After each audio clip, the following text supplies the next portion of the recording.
bon, on est à la semaine 6. Je vais commencer, on va commencer à faire les montages, à étudier les montages. Excusez, j'ai un peu de bonheur. Les montages, c'est une partie bien importante de notre travail en EEG parce que c'est ce qui va nous permettre de lire les signaux et puis de les analyser. Okay? Donc, ici, pour les montages, on va aller voir dans le chapitre 4. OK, on va aller voir les notes de cours, là. Le chapitre 4. Les notes de cours sont sur ECT. Ensuite, j'ai mis sur ECT le chapitre 3 là, de EEG Primer, de Spellman and Fish. Ce livre-là, il s'imprime pas, là, ça fait quelques années qu'il l'imprime plus. De toute façon, j'ai mis le chapitre 3 et 4 ici sur ECT. Là, je vais juste vérifier tantôt si c'est bien rentré. Ensuite, vous avez aussi sur ECT le Clinical Neurophysiology Primer de Bloom and Woodcock. Donc, là-dedans aussi, vous avez des informations. Et puis, vous avez aussi, j'ai fait imprimer, là, j'ai pris du livre de EEG Instrumentation, qui est ce livre-là ici. J'ai fait imprimer quelques pages, là, à partir de la page 83. Okay, ce manuel-là, ils sont en route, là. Nathalie les a commandés. Avec toute l'histoire de COVID, on a de la difficulté à recevoir nos choses. OK, donc, il s'en vient. Et puis, il y a plusieurs chapitres là, sur les montages. Puis là, on peut dire, ouais, ben il y en a beaucoup. Oui, il y en a beaucoup, mais il y en a jamais assez. Parce que c'est un principe quand même simple, mais quand on commence à lire des EEG, puis on essaye de trouver, bon, localiser les anomalies, puis bon, qu'est-ce que ça a l'air, puis pour faire nos rapports, ben on se rend compte que les montages, là, c'est de la plus haute importance. Hein? Puis, vous avez aussi, dans vos notes de cours, là, de Neuro 1, d'introduction, vous avez les normes minimales là, de la pratique là, à la fin. Ça, c'est bien important. Si vous pouvez même les séparer de votre manuel, puis vous faire un petit guide là, que vous pouvez utiliser, quand vous allez en avoir besoin. Quand vous faites les enregistrements, vous allez en avoir besoin avant vos examens, parce qu'il faut savoir les normes de pratique pour les savoir par cœur. Ici, c'est un petit module là que j'ai commencé pour les montages. Il y a beaucoup d'objectifs, hein, de résultats d'apprentissage dans les montages.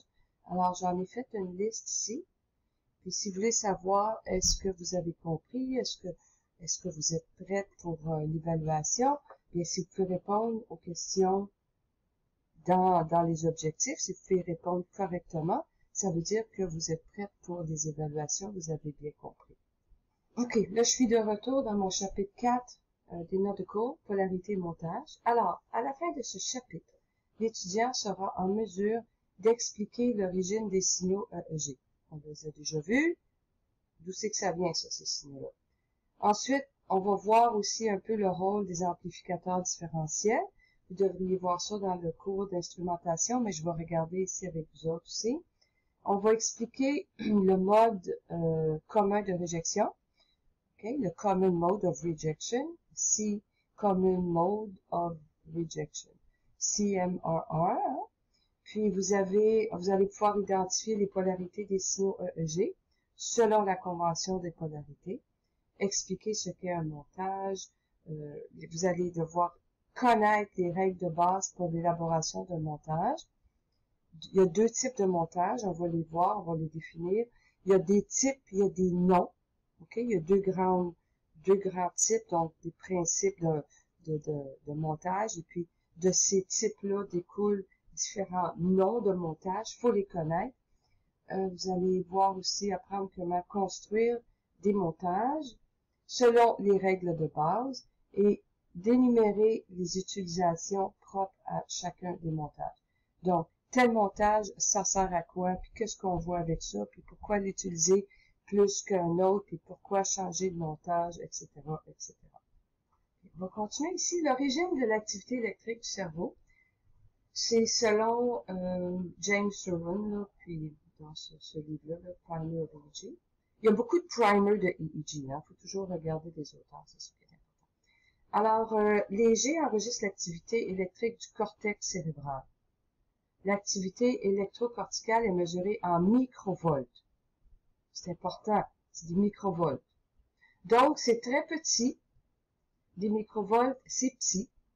Et puis, ça doit être amplifié. OK? Donc, des microvolts. Bon, le chien qui gère. Bon, si je t'ai rendu, là, avec le chien fasse le fou. OK. Donc, les signaux, c'est enregistré en microvolts. Fait que c'est petit, petit, petit. Et puis, ça doit être amplifié afin d'être lisible sur un écran. Le facteur d'amplification. Le facteur d'amplification, là, on appelle ça aussi, il y a un mot pour ça, là, c'est le gain. OK, je vais essayer de l'écrire, là. OK? Le gain, c'est le facteur d'amplification.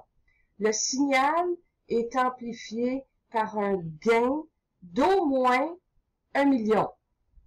Ce qui veut dire que les signaux électriques provenant du cerveau, afin d'être visibles sur l'écran, devront être grossis 1 million de fois. OK? Ça, c'est le facteur d'amplification. Ça s'appelle aussi le gain. La majorité de ce qu'on enregistre provient des neurones et d'autres sources comme les potentiels d'action, puis les potentiels postsynaptiques, puis les dépolarisations neuronales. En EEG, OK? Là, j'avais fait un peu plus de recherche. En EEG, les potentiels qu'on enregistre, les signaux, proviennent des échanges au niveau des synapses. Comme je vous avais déjà expliqué, les synapses, il y a des neurotransmetteurs là, dans les synapses. Les neurotransmetteurs, ils ont des charges ioniques, c'est des ions, ils ont des charges plus ou moins. Hein? Puis, on va enregistrer la somme algébrique de tous les petits courants qui sont faits par les microscopiques courants ioniques. Il est important de retenir que la plupart des lésions se présenteront par une déflexion ou une réponse de polarité négative sur le tracé si elles se produisent à la surface du cortex et par une réponse positive de polarité positive si elles se produisent en région plus profonde. Donc, en résumé, qu'est-ce qu'on a appris? Les signaux sont en microvolts. Le facteur d'amplification ou le gain est de 1 million ou 10 à la puissance 6. Les signaux doivent être amplifiés, sinon on les verra pas. Les signaux, les lésions qui se produisent à la surface du cerveau, OK? La surface, on parle du néocortex, là, la matière grise, la petite couche là, qui englobe la surface du cerveau, là. Ça va faire des déflexions négatives. En EEG, des déflexions négatives, c'est vers le haut. OK? En EEG, une déflexion de polarité négative va pointer vers le haut. Et les lésions qui se produisent en région plus profonde du cerveau, ils vont avoir une polarité positive. Elles vont pointer vers le bas. Négatif vers le haut, positif vers le bas. Les signaux sont en microvolts, le facteur d'amplification, c'est de 10 à la 6 ou 1 million. L'enregistrement des activités cérébrales se fait avec des amplificateurs différentiels. Okay? Les amplificateurs différentiels là, sont utilisés pour enregistrer les potentiels bioélectriques en électrophysiologie, que ce soit en étude de sommeil, en potentiel évoqué, en EMG, en conduction nerveuse, en EEG. on utilise les amplificateurs différentiels. On représente l'amplificateur différentiel par un triangle comme ça. Okay? L'amplificateur différentiel, donc son nom le dit là, enregistre les champs électriques en mesurant la différence de potentiel entre deux pôles. Okay? En mesurant la différence de potentiel. D'accord? Entre deux pôles. Amplificateur différentiel. Différence. Donc, vous avez deux pôles. Habituellement, là, vous allez avoir votre G1, puis vous allez avoir G2. G1, ça correspond à l'entrée 1. OK? Ça peut s'appeler input 1 ou pôle 1. G2, c'est l'entrée 2 ou input 2. On utilise plus input puis G1, G2 dans notre langage technique. OK? Bon, ici, vous avez vos pôles d'entrée. La caméra est disparue. Fait qu'on les voit comme ça, là. On a G1 ou input 1, input 2. OK? Fait que vous allez voir ça comme ça dans les manuels, un petit triangle. Puis quand vous faites des exercices, je veux un petit triangle, c'est habituellement la façon qu'on le fait. Donc, on a les signaux d'entrée ici, puis on a le résultat à la sortie. OK? Amplificateur différentiel mesure la différence entre deux pôles, puis on a le résultat ici qui peut sortir. Le premier pôle, on va dire que c'est l'électrode active. Hein? Donc, G1, je vais le refaire ici. Hein? G1, c'est mon électrode active. OK? Puis, j'ai mon G2 ou input 2, qui est mon électrode de référence. OK? Puis, j'ai mon gros amplificateur différentiel avec ce qui va ressortir à la fin. Dans votre manuel de EEG Instrumentation, là, ou les photocopies que j'ai fait faire, à la page 83, ici, vous avez, c'est un article très intéressant, ça résume bien tout ce qu'on voit.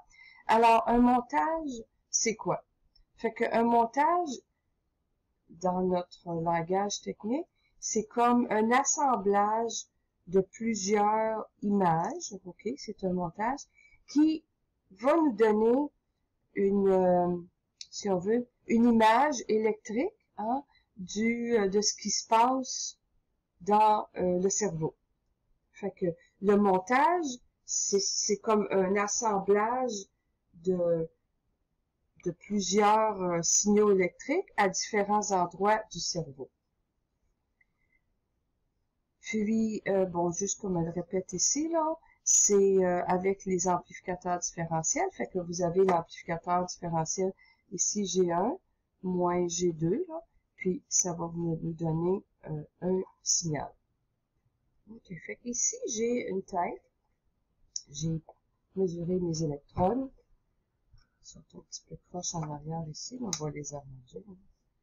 Voilà, ok, donc on a notre côté gauche, notre côté droite. Okay. Et puis, quand on fait un montage, avec le montage, on veut comparer ce qui se passe dans un hémisphère avec un autre. On va comparer ce qui se passe avec FP1 puis FP2. On va regarder entre F7 ici comparé à F8. Okay? On compare toujours un côté avec l'autre. Puis, un montage, je vais juste arranger les deux électrodes ici. Hein. Un montage, c'est la façon de monter, c'est la façon de monter nos électrodes, monter nos chaînes pour être en mesure d'avoir un portrait électrique. Fait que je vais commencer, disons que je décide de faire un montage bipolaire, juste à titre d'exemple. Okay? Donc, un montage, ça va être indiqué comme ça. Okay? Donc, ici, on va monter, on va associer 2 électrodes. Fait qu'on va l'appeler ici le canal 1. OK? Fait que les électrodes, ils vont apparaître dans l'appareil de EG sous ce qu'on appelle des canaux. OK? Là, je vais juste faire, on va faire ici, là, on va se faire 7 canaux, 8 canaux. OK? Si vous regardez, là, dans les normes de pratique, on doit avoir au moins 16 canaux d'enregistrement. 16 à 18, puis on va monter jusqu'à 32 canaux d'enregistrement. Donc, je commence ici. Alors, je vais aller brancher 2 électrodes. OK, ici. Ça va s'appeler, je branche FP1 et F7. OK? FP1 et F7 devient la dérivation du canal 1. Un canal contient une dérivation. Une dérivation contient 2 électrodes. OK? Ça, c'est important, ça, là. Quand on parle d'une dérivation, ça va être 2 électrodes. OK. Ensuite, je vais aller dans mon canal 2. Puis, dans mon canal 2, je vais mettre 2 électrodes. Donc, mon canal 2 va contenir la dérivation F7 T3. Puis la dérivation contient l'électrode F7 T3. Mon canal 3, je vais l'amener ici. Mon canal 3 contient la dérivation T3, T5. OK? La dérivation ici de mon canal 3 contient les électrodes T3, T5. Puis, je vais faire une autre dérivation ici que je vais mettre dans le canal 4. Fait que ma dérivation du canal 4 contient, c'est T5O1. OK? Dérivation contient 2 électrodes T5O1. Vous avez remarqué, je fais des flèches. Les flèches, c'est la façon que les électrodes sont montées. OK? Dérivation contient 2 électrodes. Puis, si je fais mon amplificateur différentiel, l'électrode input 1, je vais le mettre ici, là, c'est FP1, puis mon input 2, c'est F7. Mon autre amplificateur différentiel ici, c'est monté ça dans des amplificateurs différentiels. Okay? F7, qui était référence, devient actif dans mon autre pôle. Ensuite, ma référence, c'est T3. J'ai mon autre amplificateur. Dans le canal 3, la dérivation du canal 3, l'électrode T3 devient active et T5 devient mon input 2 pour référence. Et puis, il est un peu gros, là, je vais le mettre un peu petit. C'est un petit tableau, là. Puis, j'ai mon dernier canal ici, contient la dérivation T5 et O1. OK? Après ça, je vais juste baisser ceux-là un petit peu. Donc, j'ai mon canal 5, 6, 7 et mon canal 8. Mon canal 5 est plus là d'un 3 que d'un 5. OK. Je vérifie le côté gauche avec le côté droit. Ici, j'ai ma chaîne temporale. Là, ici, je vais aller faire ma chaîne temporale droite. OK? Mes flèches, c'est pour indiquer comment est-ce que je vais faire ma chaîne de montage. Donc, dans mon canal 5, je vais mettre la dérivation FP2, F8. OK? Donc, j'ai mon amplificateur différentiel, FP2, F8. Dans mon canal 6, on va comparer le canal 6 ici avec le 2. Je vais aller mettre la dérivation F8 T4. OK? C'est pas très faire ici, là. Les petits amplis. FP2, F8. Okay. Fait que F8 devient mon électrode active dans le canal 6. T4 est mon électrode de référence. Actif, référence. Hein? On se souvient, là? Input 1, input 2. Actif, référence. G1, G2. Actif, référence. Pôle 1, pôle 2, input 1, input 2, c'est toute la même affaire. Ensuite, mon canal 7. Donc, on voit que mon électrode active est T4. Puis, mon électrode de référence est T6. Donc, ça, c'est l'amplificateur différentiel de mon canal 7. Excusez, 7, c'est ça. T4 et T6. Puis, mon canal 8, ben, je continue ma chaîne. T6, O2, ma dérivation. Alors, mon T6 devient actif ici. Et O2 devient la référence. Okay? Là, ça a l'air bien compliqué comme ça, là. Mais c'est pas compliqué. Il faut comprendre. Ça prend de la logique, là. OK? Faut raisonner ces affaires. Apprenez rien par cœur en neurodiagnostic parce que quand on pense que c'est du par cœur, puis ça va être comme ça, puis c'est écrit dans le livre, puis c'est ça, puis le patient présente un symptôme, on arrive, puis c'est toujours différent. OK? Il faut comprendre. Si vous comprenez pas ce que vous faites, vous serez pas capable d'analyser. Okay? C'est important, ça. Il y a des notions de par cœur, mais c'est pas tout du par cœur. Donc, okay. En gros, là, on va partir de ça. Okay. Là, maintenant, comment est-ce qu'on fait pour mesurer les différences de potentiel? C'est de la mathématique, tout simple, de l'arithmétique de l'école élémentaire. OK? On mesure les différences de potentiel ainsi. Pôle 1, le potentiel du pôle 1, moins le potentiel du pôle 2. Donc, G1 moins G2. OK? Puis vous avez ici là, un exemple. Donc, exemple, si le voltage de l'électrode du pôle 1 est de moins 100 microvolts et que le voltage au pôle 2 est de, ça c'est mon input 1 là, à mon 2, j'ai 50 microvolts. Vous regardez l'image que j'ai mis ici dans les notes de cours, là. OK? De 0 à moins 100, hein, vous avez quand même 100 unités. Puis de 0 à plus 50, bien, vous avez 50 unités. Fait que si vous partez de moins 100, puis vous rendez jusqu'à plus 50, ben comme ça, c'est évident que vous avez 150 unités. Mathématiquement, c'est comment? Moins 100, moins plus 50, ça va nous donner moins 150 microvolts. Sur notre signal, va nous donner une polarité négative de moins 150 microvolts.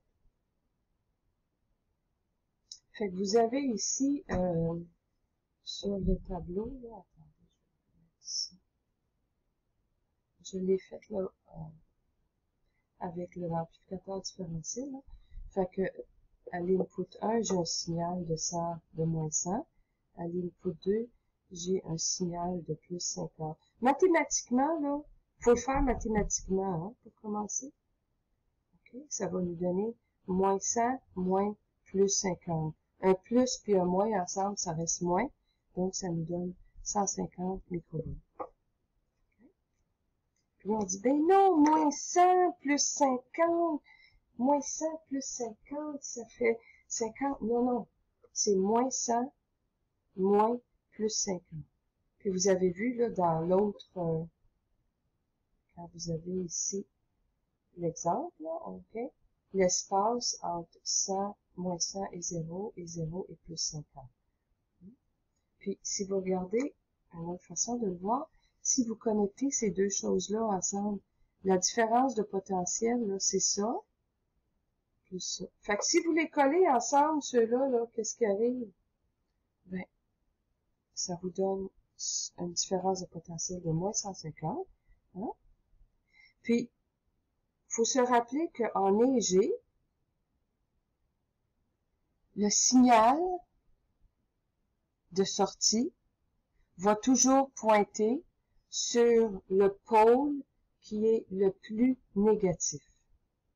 Si on regarde ça ici, là, mon pôle 1 est plus négatif que mon pôle 2. Il est moins 150 et moins 100, puis lui, il est plus 50. Donc, mon signal à la sortie va pointer vers mon pôle qui est plus négatif. OK? Si j'avais ici, je vais le changer, là. On va l'enlever. Si j'avais un signal de moins 100, puis ici que j'avais un signal de moins 50, ça va être de moins 80, j'ai un signal de moins 50. OK? Ça ici. Là. Puis là, je vais mettre mon moins 50, là, je vais mettre de la couleur, là. Ça ici. La couleur, elle s'en va. Si je fais la différence entre ça et ça, donc, je vais le faire en bas, là. J'ai mon moins 100 ici, là.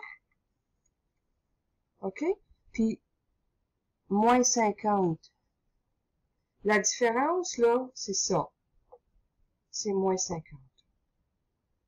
Hein? Si j'amène ça ici, ma différence, on l'a ici, là, c'est moins 50. Mathématiquement, moins 100, moins 50. Donc, moins 100, moins, ça devient plus. C'est mathématique, c'est fait comme ça. OK? 2 moins, ça fait un plus. Parce que le moins, il vient contredire l'autre moins. Je vais l'expliquer de même, là. OK? Donc, 100 moins 50, ça devient 100 plus 50, c'est-à-dire moins 100 plus 50, ce qui nous donne moins 50. Okay? En le regardant comme ça, le signal va-t-il aller en haut ou en bas, mon signal à la sortie? Quelle électrode est la plus négative? Les deux sont négatives, mais moins 100 est plus négatif. Donc, mon signal va aller comme ça, vers mon électrode qui est plus négative, vers le haut, puis sa valeur va être de moins 50. OK? On va en faire un autre. Si j'ai deux signaux, on va revoir tout ça plus tard, là. Ça vous donne une idée comment ça marche. Pour piquer votre intérêt. Si vous avez, par exemple, on va ici, on a moins 50. Puis ici, on a moins 100. Moi, je vous dis, le signal va aller vers le bas. OK? Parce que, quelle électrode qui est plus négative? C'est celle-là. On va le faire mathématiquement. G1 moins G2. G1 moins G2. Moins 50 moins 100. Ça me donne quoi, ça? Moins 50, moins, ça fait plus. Plus 100. Ça donne plus 50. Ça pointe vers le bas. Ça pointe vers le bas parce que moins 100 est plus négatif que moins 50. Hein? Là, on fait un break. Ça fait 30 minutes. Puis on va continuer. Donc ça, c'est la façon de calculer. C'est simple, mais faut le faire une couple de fois avant de s'en souvenir. Là. Okay? C'est des mathématiques, c'est même pas des mathématiques, c'est de l'arithmétique de l'école élémentaire. C'est juste de l'appliquer correctement à nos ondes. Hein? Vous avez votre amplificateur différentiel, le symbole c'est un triangle. Input 1, input 2. Actif, référence. G1 actif moins ma référence G2. Puis on a nos formules, notre arithmétique. 2 moins, ça fait un plus. le signal va toujours pointer sur l'électrode qui est plus négative. L'amplificateur différentiel mesure la différence de potentiel entre deux électrodes. Différentiel, différence. Fait que ça, si vous n'êtes pas capable de vous souvenir de ça, là, je vais l'étudier. Okay? Différence de potentiel. Ça marche? Puis le signal à la sortie pointe toujours sur l'électrode qui est plus négative. Ici, c'est plus négatif. Si j'avais plus 100, ben, mon signal pointerait sur moins 50, parce que moins 50 serait plus négatif. OK? On arrête là, on prend un petit break.